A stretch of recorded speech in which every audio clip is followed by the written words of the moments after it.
Всем привет! Сегодня, 27 ноября, проходит муниципальный этап Всероссийской олимпиады школьников по географии.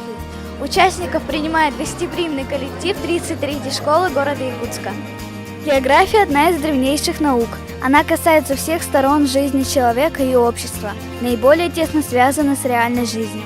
На открытии выступили организаторы и жюри, также победители Олимпиады прошлых лет.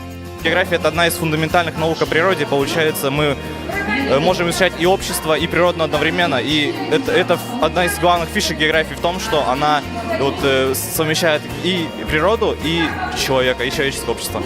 Расскажи, трудно ли было участвовать? По мне, да, конечно, было очень трудно участвовать, поскольку нужно знать очень много. Олимпиады созданы для того, чтобы познать, кто лучший, и поэтому она должна быть сложной.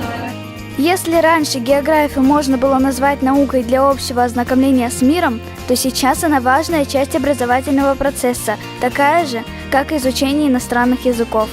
Расскажите, как привить любовь к географии у школьников?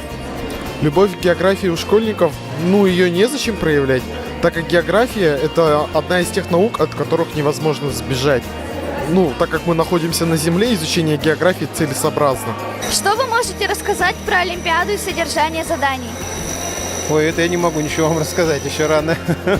Просто могу сказать, что вопросы Олимпиады составлялись нашими преподавателями. Они достаточно сложные, но есть, конечно, и легкие. И есть вопросы, которые требуют знания не только географии, но и смежных наук и вообще общего кругозора.